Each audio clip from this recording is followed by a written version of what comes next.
Hello everyone, আসসালামু আলাইকুম। আশা করছি আল্লাহর রহমতে আপনারা সবাই অনেক ভালো আছেন। আজকে যে ঘটনাটি শেয়ার করতে যাচ্ছি খুবই একটি ইন্টারেস্টিং ঘটনা। তো আশা করি শেষ অবধি সবাই পাশে থাকবেন, এটা আমি প্রত্যাশা করি। তো ঘটনায় যাই। আমি সুইটি, আমার বাবা মা কেউই নেই। আমার জন্মের কিছুদিন আগেই আমার বাবা নাফেরা দেশে চলে গেছেন।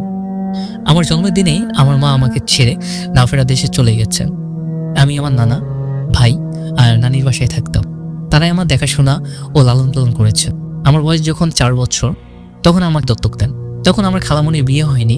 খালামণির বিয়ের জন্য অনেক চেষ্টা করেছিলাম, অনেক প্রস্তাব আসতো ঠিকই, কিন্তু বিয়ে হতো না। আবার বিয়ে ঠিক হলো, কোনো না কোনো কারণে বিয়ে ভেঙে যেত।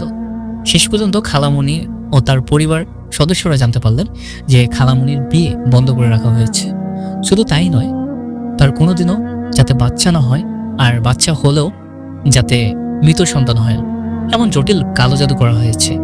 এই জঘন্য কাজটি করেছিল খালামণির সবচেয়ে কাছের ব্যক্তি, তার বান্ধবী ও বান্ধবীর মা। সেই বান্ধবী ছিল খালামণির আপন ফুফাতো বোন, আর তার মা ছিলেন খালামণির ফুপু। খালামণি আর তারা একসঙ্গে বড় হয়েছেন, একসঙ্গে পড়াশোনা করেছেন। তাদের মধ্যে কোনো ঝগড়া বিবাদও ছিল না। তবু খালামণির এত কাছের মানুষ এমন নিজ কাজ করেছিল, এইসব জানার পর খালামণি ভেঙে পড়লেন। দিন দিন তিনি মানসিকভাবে অসুস্থ হয়ে পড়েছিলেন। খালামণির এই অবস্থা দেখে তার পরিবারের সদস্যরা আর সহ্য করতে পারলেন না। তারা খালামণির জন্য একটি বাচ্চার দত্তক নিলেন, আর সেই বাচ্চাটাই হলাম আমি। আমাকে পেয়ে খালামণি তার সমস্ত দুঃখ বেদনা ভুলে গেলেন। আমাকে নিয়ে তিনি নতুন জীবন শুরু করলেন। আমাকে পাওয়ার পর খালামণি আবার নতুন করে বাঁচতে শিখলেন। দীর্ঘ 9 মাস পর আমার খালামণি হঠাৎ করে অসুস্থ হয়ে পড়লেন। হঠাৎ তার কথা বলা বন্ধ হয়ে গেল। দিন দিন শুকিয়ে যাচ্ছিলেন, ঠিকমতো খাওয়া দাওয়া করতে পারতেন না। তার এক প্রকার প্যারালাইসিস হয়ে গিয়েছিল। খালামণিকে ইবনে সিনা হসপিটালে ভর্তি করা হয়েছিল। 15 দিন হাসপাতালে ভর্তি ছিলেন, কিন্তু ডাক্তাররা কোনো রোগ খুঁজে পাননি। শেষ পর্যন্ত ডাক্তাররা বললেন, খালামণিকে বাসায় নিয়ে যান, এখানে থেকে আর কোনো লাভ হবে না, আপনারা বরং অন্য কোনো ব্যবস্থা করুন। তাই খালামণিকে বাসায় নিয়ে আসা হলো। বাসায় এসে খালামণির অবস্থা আরও খারাপ হতে লাগলো, কিন্তু কোনো সমস্যার সমাধান হচ্ছিল না। খালামণির মেজ ভাই, মানে আমার মেজ মামা, একজন বড় আলেমের খোঁজ পেলেন। এরপর আলেম হুজুরকে বাসায় নিয়ে আসা হলো। তাকে খালামণির সমস্ত কথা জানানো হলো। আলেম হুজুর দোয়া দরুদ পড়ে খালামণিকে ঝাড়ফুঁক করলেন। এর জন্য তিনি 2 দিন সময় নিয়েছিলেন।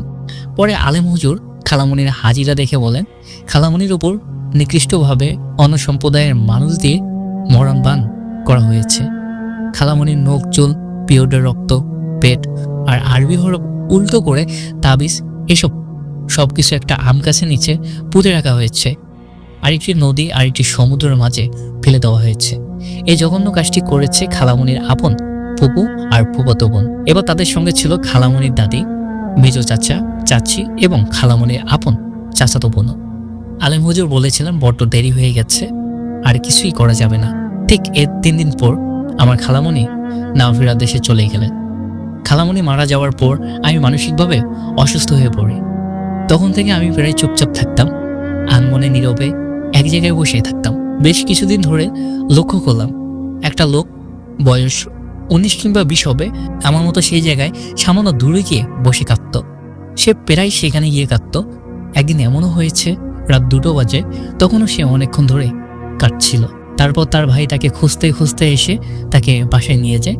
বেশ কিছুদিন পর তার ভাই আমাকে দত্তক নিতে চাইল। প্রথমে আমার খালামণির বাড়ির কেউ আমাকে দত্তক দেওয়ার জন্য রাজি ছিল না, কিন্তু তার ভাইয়ের মায়াবী চেহারা আর স্বভাব দেখে আমার নানু আমাকে দত্তক দেওয়ার জন্য রাজি হয়ে যান। তবে দত্তক দেওয়ার জন্য কয়েকটি শর্তও দিয়েছিলেন। প্রতি 3 মাস পর আমাকে নানুর বাসায় কয়েকদিনের জন্য রেখে আসতে হবে, এবং খালামণি প্রতিটি মৃত্যুবার্ষিকীতে আমাকে সঙ্গে করে নিয়ে যেতে হবে। সব শর্ত মেনে তার ভাই আমাকে দত্তক নিয়ে নেয়। আমাকে তার বাসায় নিয়ে আসা হয়। পরে সে তার ভাইকে বলল, আজ থেকে এই বাচ্চাটা তোর মেয়ে, তুই এই বাচ্চাটাকে লালন পালন করবি, এর সব দায়িত্ব তোর। এরপর সে আমাকে সুন্দরভাবে নিজের মেয়ে হিসেবে মেনে নেয় এবং আমাকে নিয়ে নতুন করে বাঁচতে শিখে। আমি তাকে সবসময় চাচা বলে ডাকতাম, কখনো বাবা ডাকিনি। তবুও আমার সমস্ত দায়িত্ব সে সুন্দরভাবে পালন করত। আমার বয়স যখন 9, তখন আমি আর তার আম্মু, মানে আমার দাদির সঙ্গে একবার তার বাপের বাড়িতে বেড়াতে গিয়েছিল। আমার দাদির সেজ বোনের রুমে বসেছিলাম। রুমে ছিলাম আমি, সঙ্গে আরও কয়েকজন মানুষ ছিল। আমি সেখানে ঘুমিয়ে পড়েছিলাম। আমার দাদিরা সবাই অন্য রুমে গিয়ে কথা বলছিল। ঘুম থেকে উঠে দেখি হঠাৎ তার সেজ বোন বলছে তার নাকি টাকা হারিয়ে গেছে। তারপর সবার সামনে বলতে লাগলো হয়তো ভুলবশত আমি টাকাটা নিয়েছি। আমি বারবার বলছি আমি টাকা নেইনি। পরে আমরা সবাই বাসায় চলে আসি। সন্ধ্যার সময় সে দাদিকে ফোন করে বলল তার নাকি টাকা পাওয়া গেছে। তারপর সে আমাকে বেশ কয়েকবার সরি বলেছিল। এরপর সবকিছু ঠিকঠাক হয়ে যায়। কিন্তু ওই মহিলার একটা স্বভাব খারাপ ছিল, সবার সঙ্গে ঝগড়া করা এবং তার কথার মাধ্যমে সবার মধ্যে ভেজাল তৈরি করা। আমার বয়স যখন 13, তখন সে দীর্ঘদিন ধরে আমাকে সবার নামে আজে বাজে কথা বলে সবার মধ্যে দূরত্ব সৃষ্টি করে দিয়েছিল। তার এই আজে বাজে কথা শুনে আমি রেগে নানুর বাসায় চলে গিয়েছিলাম। পরে দীর্ঘ 7-8 মাস আমি নানুর বাসায় ছিলাম।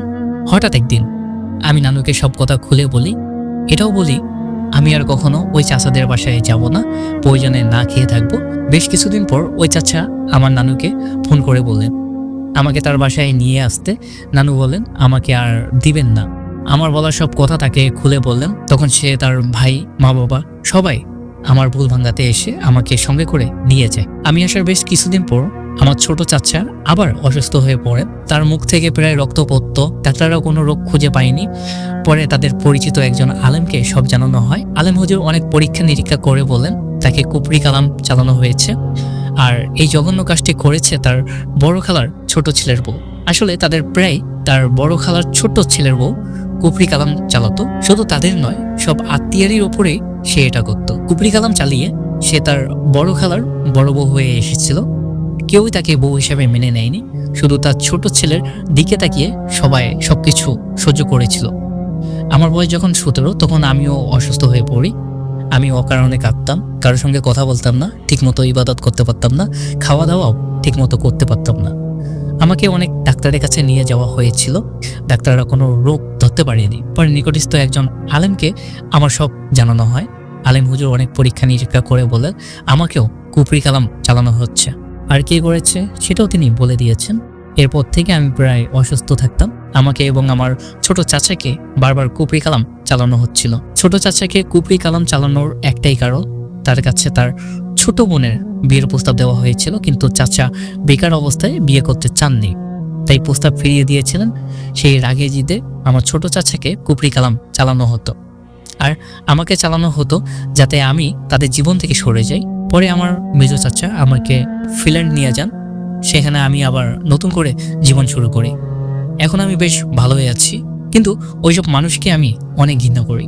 গাইজ, ঘটনাটি পাঠিয়েছেন তালিম সুলতানা। তার ঘটনাটি আপনাদের কেমন লাগলো অবশ্যই কমেন্টে জানাবেন। আর বিশেষ করে আমার কাছে ঘটনাটি অনেক ইন্টারেস্টিং লেগেছে।